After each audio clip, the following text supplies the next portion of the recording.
sehr schön, dass Sie alle noch geblieben sind nach diesem tollen Konzert. Thank you very much, Lankum, for first time in Frankfurt and so wonderful music. Thank you. So we have Daragh, Radie, Cormac and einen. And this is a collective, and we saw it. This is why it was announced to be here only in three, but now we are with five, and I'm very happy to have you here. Thanks for having us. I have a few questions, and I might just kick off. Maybe later on, there are more questions coming up from the audience. What is really amazing, what we heard tonight, is a lot of own material you brought along, very special themes, topics, which we don't hear so often in Irish music. And I would like to know, how do you start with selecting a song? You start with the topic, or do you start with a finding of an old story, or do you start with music? How do you start to create a new song? A new song? Yeah. I think it's kind of different each time, actually.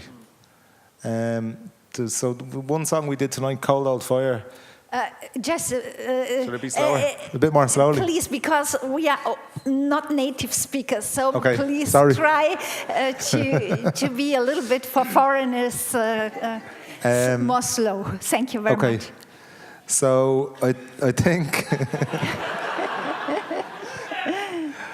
I think it's different every time. Too slow? A little bit faster. I think it's different every time.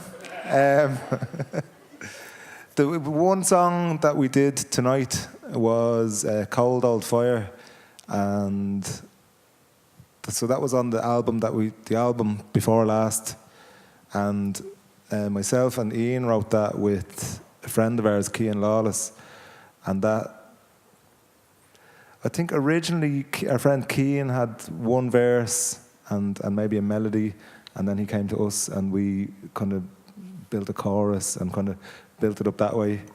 Then there's, on the last album, there's a song that Ian wrote, Zeiten, and einen, which basically Ian had written all the words and he had taken the melody from an old traditional Irish melody. And then we kind of built an arrangement around that. And then the other song, Granite Gaze, which we played tonight, that was much more of a group effort, where Ian had the original idea, and then we spent a month or maybe 2 months working on some of the lyrics and the melodies and the instrumental part.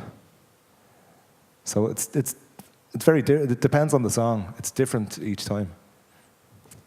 I see. And you have to add something? I agree. People say about you that you are representing this rebel song tradition in Ireland. How do you see yourself already? Do you feel as a rebel? As a rebel. See, rebel, in Ireland, if you say rebel songs, it means Republican songs.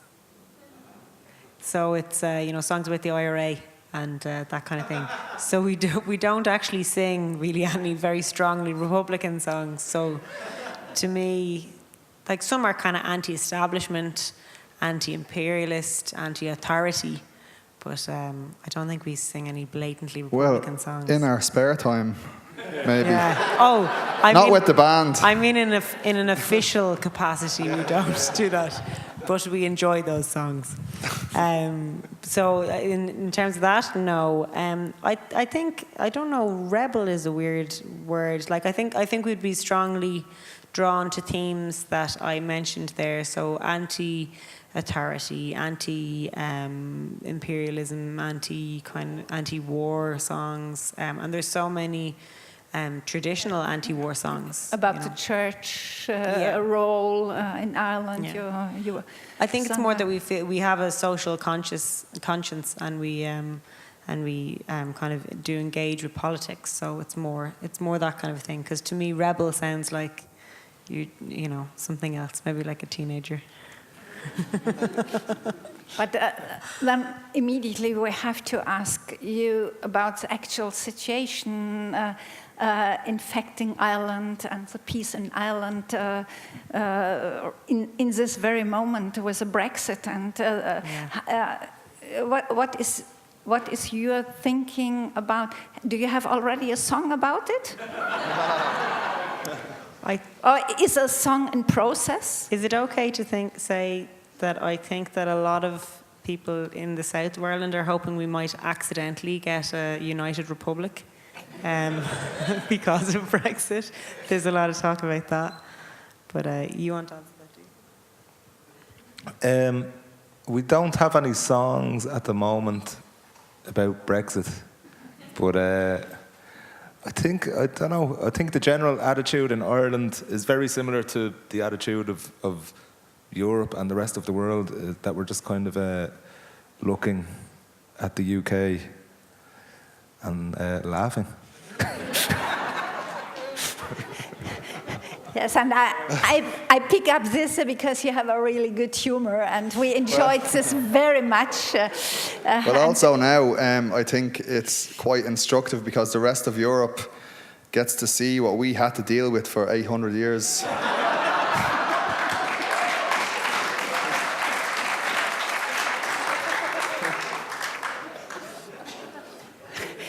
But it brought out a lot of great music, let's say, the sufferings. Well, I think good music stems from tough times, you know. Absolutely, when times are hard in society, kind of the one thing that goes well is music. Like when we had the recession in Ireland back in 2008, I think it was the most amazing thing for music in Ireland that could have happened.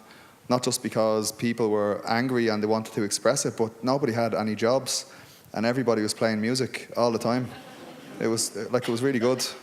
Yeah. Like everybody could I can go out and play music and drink on a Tuesday night.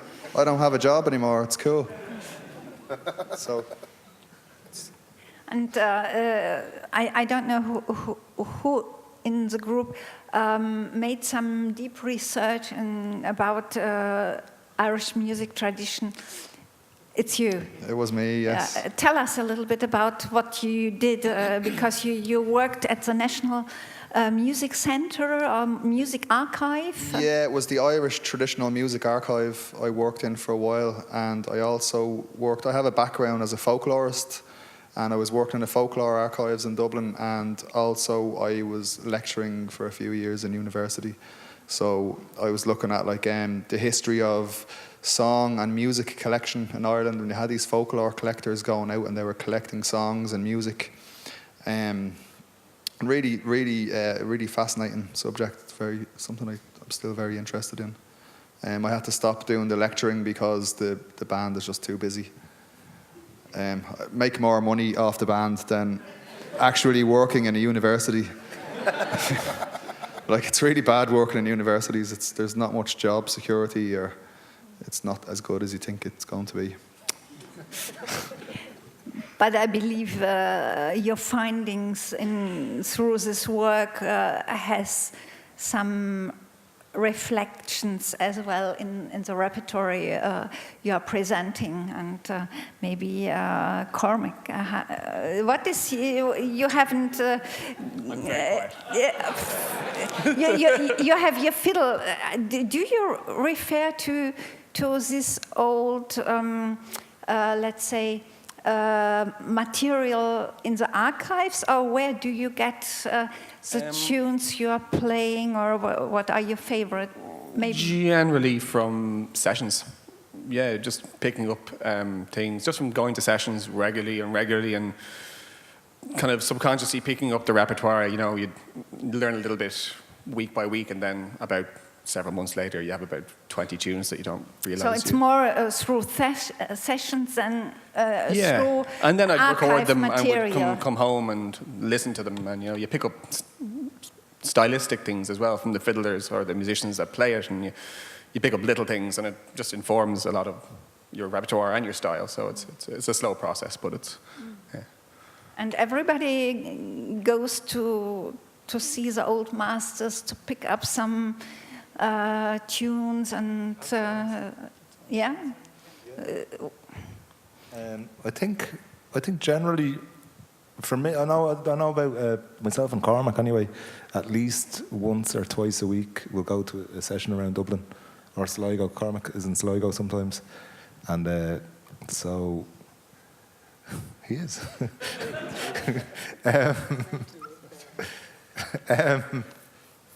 But yeah, we'll go to sessions very regularly, and especially around Dublin, there's amazing musicians in a place called the Cobblestone, and then there's also some singing clubs around Dublin that a lot of the kind of older Dublin singers would attend, and if you go to these nights, it's unbelievable, like all legendary kind of characters. Then they have like recitals and songs and storytelling, and it's an amazing thing to experience. And you go all together or individually? Both. It depends. Yeah. It depends. So it's a very much alive tradition to pass over through this practice. What is in the Irish music scene? Yeah, there's definitely a lot going on, and I think in the last 5 years, maybe, I know before that, definitely, maybe not so much with music, because there was always a lot of encouragement. Cormac and Radie have been playing music since they were children, but definitely with traditional singing, it seemed like it was a lot more older people did it in Dublin, and then maybe in the last 5 years, I think, a huge amount of young people have become really interested, and they've started their own singing clubs and nights, and there's a lot going on. Fantastic. And voices are very important for your group because all four of you have strong voices. And what is the relation between your voice and instrumental? Where do you balance it? When do you make the choice to go more, let's say, you presented some more or less a cappella songs. To say you would have been able as well to perform these songs with instruments, but you did it a cappella. What makes it for you so important to go with the voices? I think it's because really it depends on the song, and some songs I think just have so much music in them already. I think if you were to put like strong musical arrangements with them as well, it's just too much. And like we would have a lot of respect for the songs. So if we're going to add any like musical accompaniment, we have to make sure it's really needs to be there, you know, that's really kind of adding something. And then sometimes with songs like with Peat Bog Soldiers or something like that, it's just we feel like it's enough just to have the vocals, and especially if it's 4 vocals and you're singing in harmony, then there's no need for like other stuff will just get in the way and just like mess it up, you know. So we just think it's just enough. It's like less is more kind of. It was a very strong song and very meaningful, and not only for you but for us here. So it was really, we were really grateful that you brought this song here along in your version. Thank you very much. You're very welcome. Maybe we could have a little bit light in the audience so that we see if there is any question coming up from the audience. Yes, there is one. I just wondered, how did the 4 of you get together? Because you don't look like you're from a family like the Kellys Half of us actually are. They're brothers, actually, Yeah. so they are. Us too. Yeah. So yeah. Make it more obvious. Sometimes they look very alike, but maybe not Yeah. today. Yeah. So obviously they know each other since they were born and have played music together a long time. And me and Cormac actually met at in secondary school, like high school, when we were teenagers. And we met because we both play traditional music kind of our whole lives. So we met because Cormac was a fiddle player and I was a concertina player. And then fast forward, 10 years or something, you met the brothers in sessions in Dublin. I was busy, I was living outside of Ireland, so I wasn't around, and then I came back and I met them all. And it was all just in these sessions we're talking about, just keep seeing the same faces all the time, and eventually form a band with them. That's how it works. Yeah. Well, there was the thing that happened at the time was that Ian was working in this traditional music archive at the time, and they had a recording studio in the basement, and so we had a chance to record. We'd already made an album when we were much younger, and it was much more like acoustic punk music with lots of strange and sometimes a little bit silly kind of songs, so we kind of got a lot more interested as we got older in traditional songs. And then so Ian had this chance to record in this recording studio. And we knew Cormac and Radie from sessions around Dublin. So we asked if maybe they would come and play on 1 or 2 songs. And then that was that. Yeah. Any other question?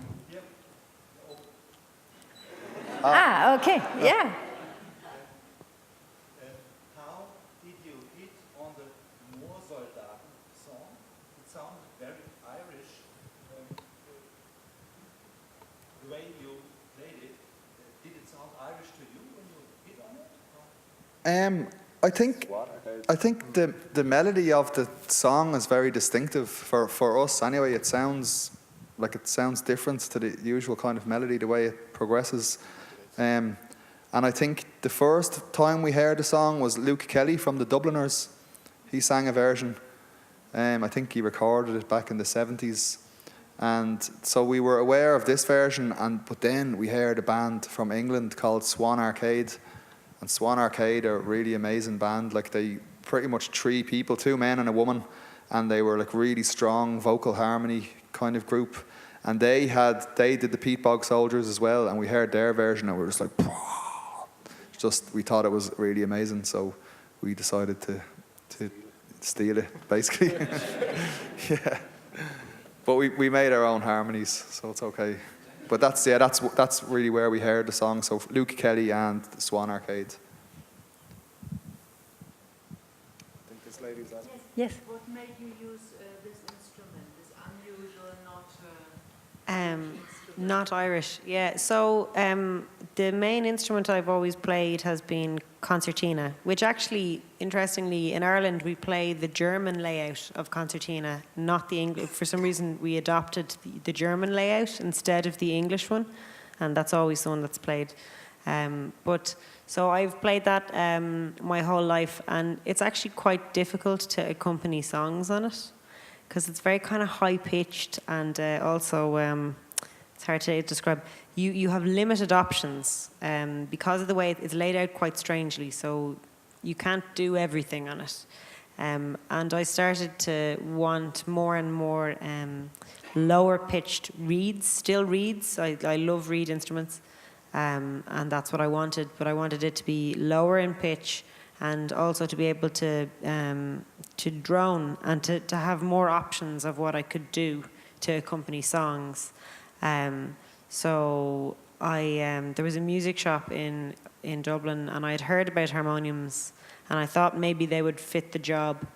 But I went into this music shop and I played it, and then I just got really obsessed, and I didn't have enough money to buy it, and I just talked about it for like, I think 3 months, like just nothing else.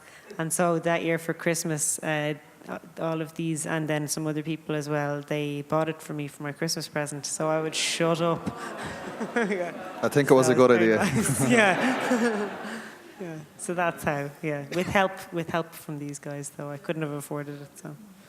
Yeah, I think now you have to go to India to perform in India. And, I'd be very embarrassed to play. They're really good at it there. I'm a beginner. Yeah. So,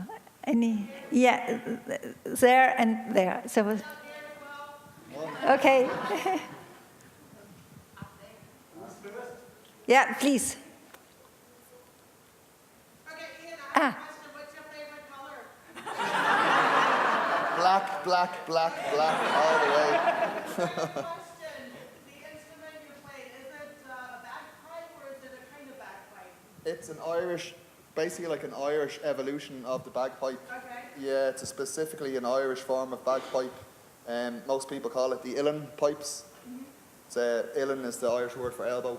And because obviously the main difference is you squeeze the air in with the bellows rather than blowing into the bag. Sorry, I forgot I was holding the microphone. Yeah, so sorry everybody. You squeeze the air in with the bellows. It also has a number of other features, like there's much more notes available than you would have on like the Scottish Highland pipes. And it also has these regulators, like the keys that are like laid out like this for accompaniment while you're playing the tune on the chanter. So yeah, it's Irish bagpipes basically. I have another question. You also include the harp as one of the instruments? Yeah, the harp we had a recording with the harp on it, yeah. Yeah, very minimally on some recordings we use it, but the harp is very big. And like we flew here, like you couldn't bring it on a plane. You've never used it on stage.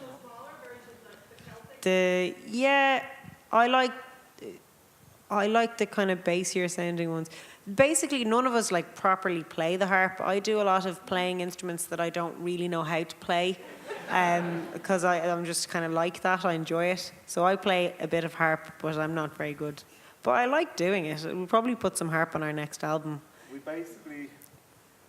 basically used the harp on the last album as a substitute for a bass guitar. So we used the low strings to make these low string sounds.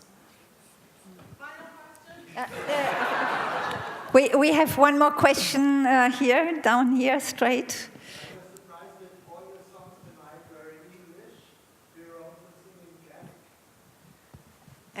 So me and Cormac actually were the high school that we met in was a Gaelic Irish language Gaeilge speaking school. So we met speaking in Irish. So we both speak Irish, and so do Ian and Daragh a bit as well. But I'm not sure why. I sing one song in Irish, and I know other songs in Irish. But for me, because I don't speak in Irish with my family, right? My parents speak to me in English. So to me, my emotional language is English. So when I'm singing emotional songs, it feels a lot more natural to sing them in English. But there are some songs that I just really love in Irish that I sing anyway. And maybe in the future I'll sing more in Irish. And do you sing in Irish at all?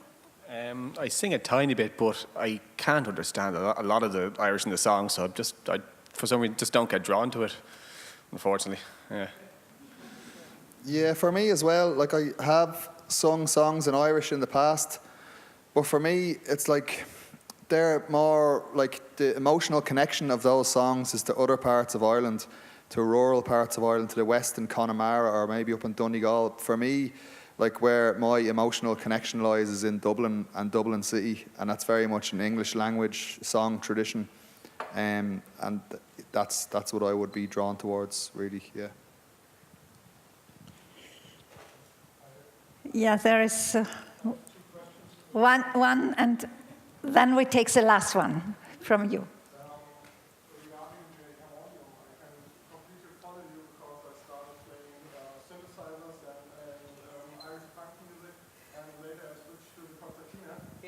Great. Sweet.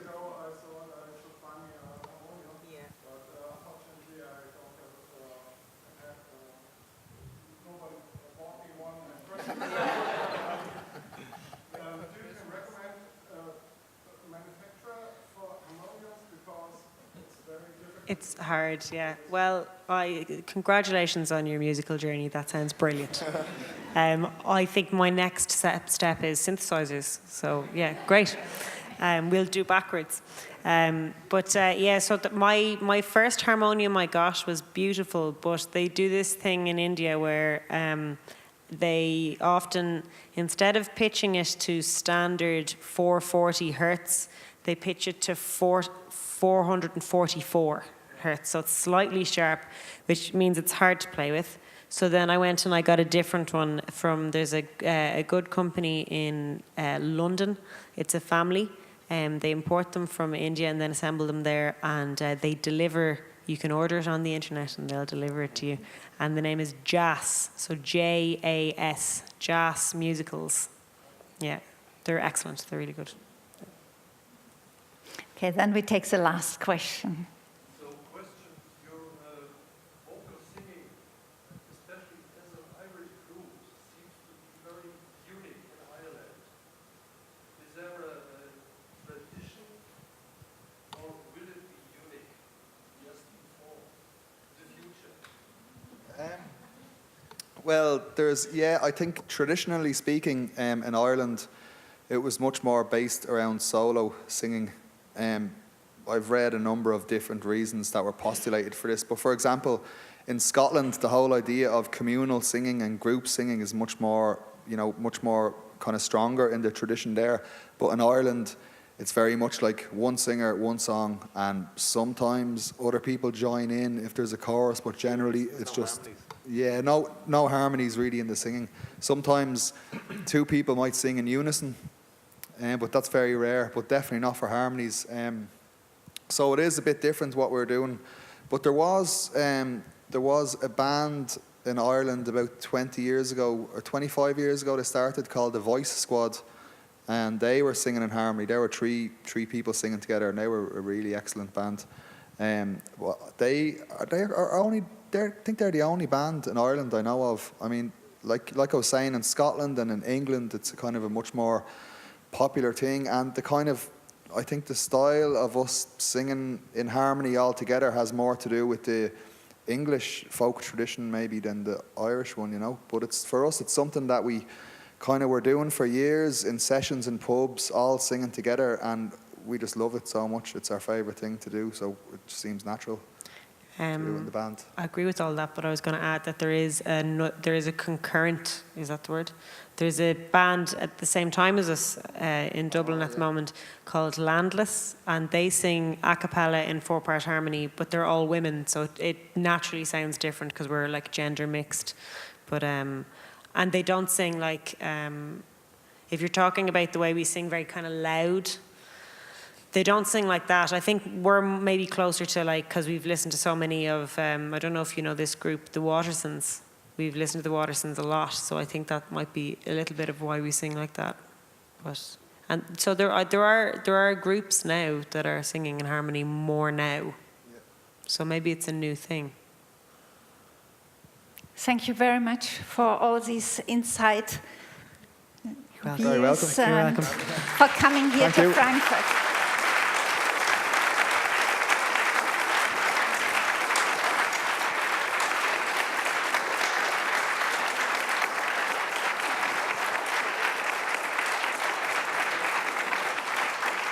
Und ich möchte Ihnen mit noch auf den Weg gehen, wo wir gerade über Vokalmusik gesprochen haben. Das nächste Konzert in der Reihe Weltmusik im Mozart-Saal ist im April und wir werden 9 starke Frauenstimmen hier auf der Bühne haben. Ein finnisches Ensemble und Musiker aus der Ukraine, die zusammen sich in den osteuropäischen Vokaltraditionen bewegen. Also kommen Sie wieder und Sie bringen auch ein indisches Harmonium wieder mit. Ja, und wenn Sie rausgehen, es gibt immer noch CDs und T-Shirts. Einen schönen Abend und vielen Dank. Tschüss.